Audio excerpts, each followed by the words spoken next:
Now, the question for today is, did Hans Zimmer's Dune score give you the shivers? I would vote yes. I would also vote yes. I think the general answer for this one is going to be yes. And if it's no, you might have a problem with your ears. Maybe you don't have that skin sensation. And if it's not a problem with your ears, it might be a problem with your head. It's one or the other. So we got fact of the day today, page number 127. Fact number 4. Serbia is the world's leading exporter of... ice. No, raspberries. Wow, I would never have guessed that. I would not, but I understand. They've got very fertile land, I guess. A lot of that area has very, very rich soil. That topsoil. And I'm sure in the world of Dune, that would have been got at as well. That would have been got at. It would have been taken. They would have wanted every single morsel of that good topsoil. Hey, NarendraTheComic here! Nonsense. Yes, and right now we're going to be doing a review of Dune Part 1. We just watched it 2 days ago now. The trailer for Part 2 came out yesterday. We reacted to that, and it gave us a bit more of an insight into the world overall, but I think us doing a review after one watch might be doing a disservice to Part 1, because as soon as we finished it, we said we need to watch it again. Yeah. I think when we were watching it the first time, we said, we want to get a gauge of the story. This seems very intense. You have to pay attention. Yeah. Because there's politics, there's epicness, there's sci-fi. It's set far in the future. So we were really watching it for the story. But because of that, we didn't really get to pay as much attention to the cinematography, the beautiful costuming. The director did an incredible job piecing together this giant story, which clearly he had to leave stuff out of. But even in doing that, he was able to craft a succinct, well-told piece of cinema, which is almost impossible. Especially when you've got a whole fandom waiting on this.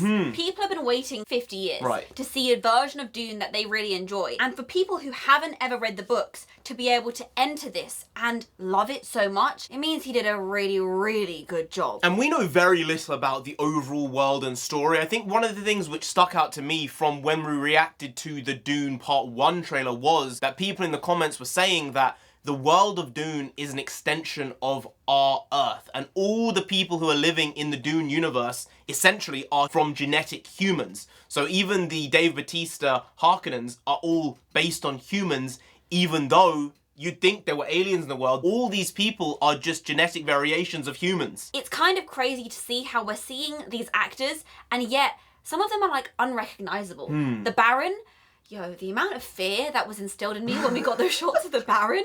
Holy moly, Skarsgård did an incredible job. He looked very intimidating and evil. Like, that's the main thing. The guy looked like Jabba the Hutt. Yeah. And I think that's where George Lucas may have got Jabba the Hutt from. I see it. I can't unsee it now, because it just seems too on the nose. Yeah. And it's fine because, hey, you have to take inspiration from somewhere, but I do see why Dune is the godfather of sci-fi. It is the bastion of where all these ideas we have now came from, and people say that there are only like 7 real stories ever told, and Shakespeare essentially had the ability to craft these incredible world-altering stories from the public's point of view because he was able to meld those stories together so well. I think sci-fi adds a different element to that. I think it might be the 8th story in it because it's taking something which no one was writing about 1,000 years ago, 2,000 years ago in the same way of aliens and this and that, and it's added a new element to it over the last 50, 60 years. Yeah, I would agree with you. I will say this, even though I'd say it's a solid 8.5 out of 10 for a movie, and maybe for a sci-fi movie a 9.5, there were some problems with the story. Maybe it was told in the way it was because they had to take stuff out from the real source material, but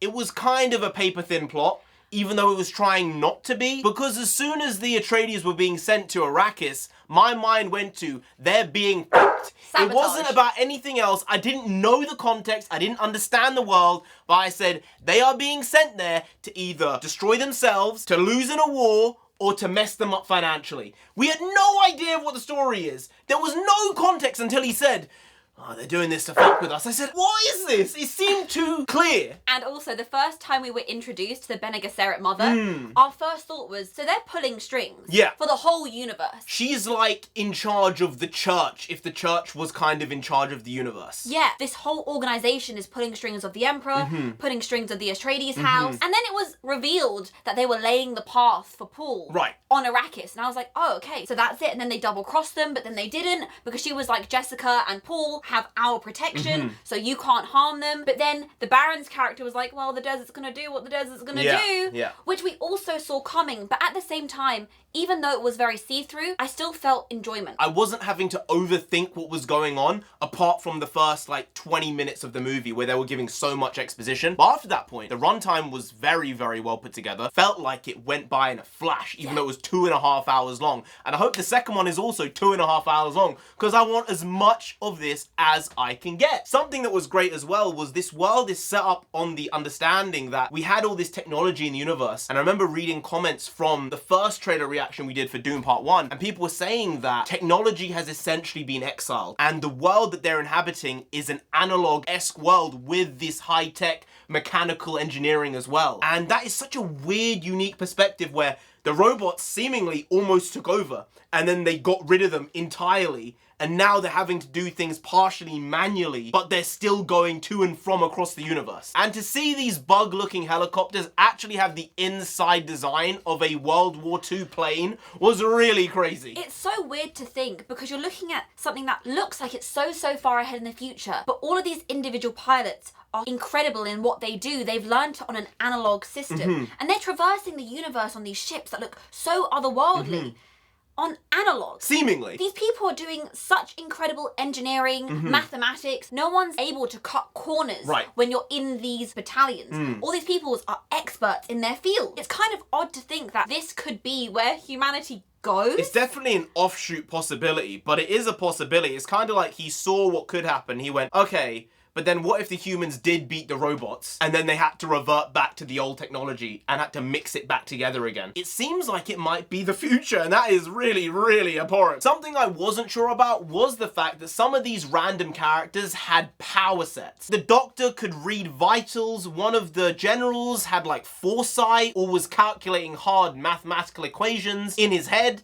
I don't know exactly what was going on, but it seems like some people in this world have superpowers. But they're not explained. Like, the Baron was literally flying. Right. I thought he was just super tall in that first shot. And then in the second shot with Oscar Isaac getting gone, he was floating across the table. And I don't understand the voice either. This is going to be something that's going to come up, I'm sure, in the second film. And I wish they could explain how these individuals are gaining these powers, if their powers are all, and if they're just based on science and they have access to this technology. I need to know what that is, because while we were watching it, we went, wait, if they've got magical powers, why don't they have magical powers? Who doesn't have magical powers? What leads you to get magical powers? Is it in your blood? Can it be learned? And seemingly with the voice, it can be learned if you have some type of latent ability. And the voice is only meant to be for girls and women. His mum may have illegally taught him how to use it as well, because the head of the Bene Gesserit was like, you know you shouldn't have been doing this, because you've been teaching him our ways. But at the same time, he might be the chosen one. Yeah. So how do you get by the chosen one if no boys can be taught, but the chosen one is a boy? That's the thing. We were watching it and we thought, oh, this prophecy. There are so many different storylines intersecting. The Bene Gesserit don't think it's going to be him, but they're laying it up just in case. Jessica is very sure it's going to be him, but she doesn't know what sort of prophet he's going to be and how he relates to what the Fremen think on Arrakis. The Fremen do think it's him, but then some of them don't think it's him. Right. And he is just burdened with all of this. And he's having these dreams, and he doesn't know what's going on. And that scene where he was having a panic attack over the fact that people were fighting a war for him, his mother seemed happy about it. This means that it's you. And she was also feeling bad for him. A lot of characters in this world are misinterpreting what the prophecy truly is, and I don't know exactly what it is, but even though it was Paul finding the Fremen, it was almost as if the Fremen were also finding Paul at the same time in this symbiotic way. There's something really beautiful about this story, and I think that's why so many people fall in love with it. These characters are so easily recognizable and so easy to empathize with, and I think these actors have done a really, really good job in bringing that to us on such a beautiful stage. I think that's another thing. The acting has been very, very good. They got good actors and they delivered. I can't think of one moment where I thought, oh, that was badly done.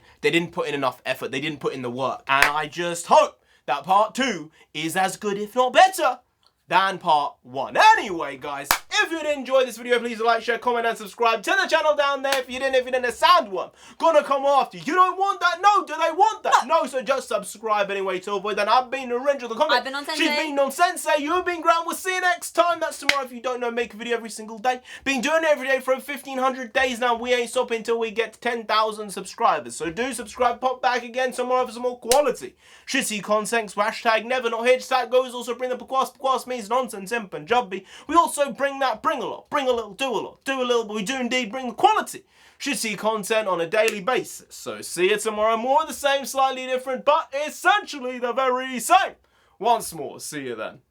Skadoosh. I got you! I got you! Take that, you friggin' psycho! I got you!